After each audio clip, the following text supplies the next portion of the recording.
I bet you wondering how I got here. But truth is, I'm wondering that myself.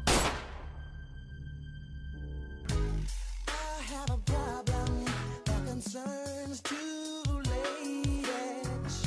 I fear for the whole of them, and it's driving me crazy. I love you, Philly. All I'm asking is that you allow me to make wrong one. I'm making you honest. Get married. Next.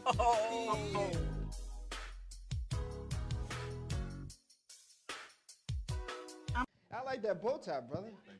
Thank That's you. really nice, man. Really. Now, when I see you and your brother, man, you're always putting on, very professional. You know, you take pride in what you do, man.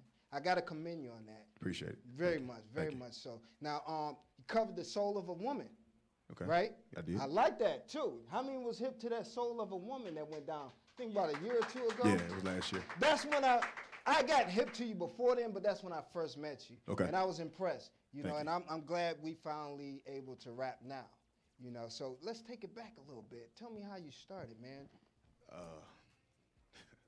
Well, it started in 2009. And what happened was, it was the relationship that I was in. And it's just when the tables have turned in my life for the good. Okay. So I started writing statuses on Facebook and just talking about love in general, what you should do, how you should treat a woman, the things that you... Let me ask you a question. You wasn't worried about the feedback from that? No. Not at all?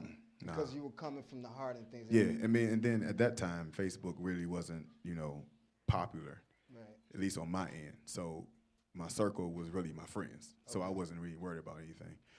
But I started, to write in statuses, and people started to comment and say, hey, you need to write a book. You need to write a book. You need to write a book. And coming from, the area where I'm from, books and writing and all that stuff really wasn't. You too? Yeah. Okay. So, All right. I just kept putting it off. And at that time, in 2009, I was in Iraq. So I just, one day, after people just kept saying, write a book, write a book, write a book, I decided to sit down and write a book. And it was so easy for me because it was about my life. So I just wrote the book, and the book was titled Relationship Breakdown, Philly Style, based on real life experiences. And it pre-sold 1,150 Right, copies. In the first Worked week. out really well for him, right? Yeah.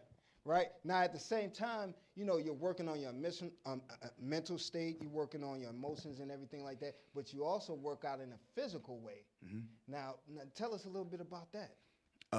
I've been working out. The first weight I picked up, I was probably like 17, 18, a junior in high school, and that was it. Working out, and then when I realized, and I seen the results, and then the comments and the looks. Now, because your brother does some of the same thing, right? He does. Because you guys got a workout studio? We do. We have a gym on Lee and Mayfield, Naturally Gifted Fitness Center. Yeah. Yeah. Yeah. Hey, how many of y'all need to tell y'all man to go there? All right, keep it to yourself. You know what I'm saying? Just keep it to yourself. You know what I mean?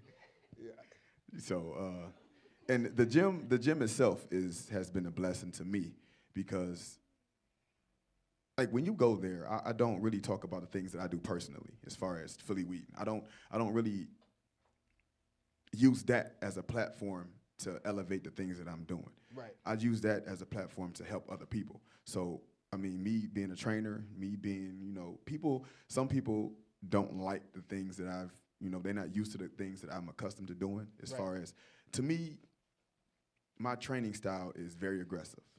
It's very hands-on. I challenge you mentally, because your body will shut down in 10 minutes of working out, period, Right. as just anybody. Right. From then on, your mind has to take over and say, I can do this. So I challenge people's will and their mind to push themselves to go further than what they did last time they did it. So, I mean, that's my style. Everybody can't do that, but that's the only way that I can learn. How many of you ever heard the term, if you knew better, you'll do better? Huh? Y'all believe that's true? I believe it's true. Hey, if you knew better, you'll do better. And thanks to Philly Weeden, he's came up with a great production with that name, and he had help right here with Mr. Mike Berry right here. Yes, Now, Mike Berry is no stranger to Playa T, and Playa T is no stranger to Mike Berry, but we have help right here with Shalomith, the lead actress. Thank you guys and my lady for coming. I really appreciate it so much. Now, how did she become the main one out of everybody? Other than the looks, obviously, you know what I mean? That's obvious, you know? Thanks. Shalomith, her journey to where she at now is a testimony in itself. She came to the first casting call, and she came to the first casting call, and she did good, you know. But you know, we told her not right now. So. What, you felt she needed to work on a few more things, or get the part down right, or what? Well, it was just the whole. It's just the vibe, you know. Like, and I wanted to be there. I like to be hands-on with the casting because I have to interact with these people, Right. you know. And if I'm looking for a leading lady, I need to see if I can get that kind of chemistry, you know. Right. So, you know, so the first casting call came and gone, and that was that. So then, second casting call come, and she come walking through the door again, and you know, with a smile on her face, and she's like, "I'm ready." And the second time was when Mr. Berry was with me at Hobstyle Cleveland Casting, and she killed it. So you know, when she left, we was in that room for about maybe 30 minutes, going back and forth. I'm like, nah, man. He like, man, no, trust me. And I'm like, are you sure? He's like, man, Well, yes. let me ask Mike. Let me ask Mike. Mike, why were you so adamant about it? Because I understood the character he was looking for, you know what I'm saying? And I'm a visual type of guy. It don't take me long to feel what I want. So as soon as I seen her, I knew she looked like what he said he wanted. She spoke like how it sounded like the woman he wanted. She wasn't too aggressive. He wanted Gabrielle Union. That's what he wanted. Hold on. He wanted Gabrielle Union. You too? You know what I mean? Like, you know, you got, say, Gabrielle Union, you know, someone you could take home to your mother. Right. And looking at her presentation, I felt like she was someone I'd take home to my mother, or he would take home to his mother. Right. Oh, Thank you. hearing those words, how does that make you feel? Does that validate everything? That makes me feel good. And the second interview, well, the second audition, you know, I was like, did I get it? Did I do better? Because the first one, I felt like I bombed. I was like, oh, That right. I got to do it again. I got to do it again. So I'm glad to hear, because this is the first time I heard this. Right. So I'm super happy now that I got the part. I'm not being negative. It's just he has all these girls in his face. What makes you special? One girl feels my physical need. The other girl provides for me mentally. Both parties make up my world. My mind's in confusion. Which girl? Now Philly used to follow my child. I can't believe you think I would do something like that. You're my best friend. We can't be like that anymore. Phil, what was you thinking? I wasn't. It looked kind of suspect to me. Whatever, Robin. Do me a favor. Stay in my brother's life. I'm Josie, and this is Andrea. Really, Philly? A baby? The Bible says, he who findeth a wife finds a good thing. Okay. Now, Mike, you wrote it? No, Philly Weeden wrote it. Yeah, we collaborated on, you know, we rewrote the screenplay, and I collaborated with him a little bit, let him do his thing, but he wrote the, you know, it's his baby. So.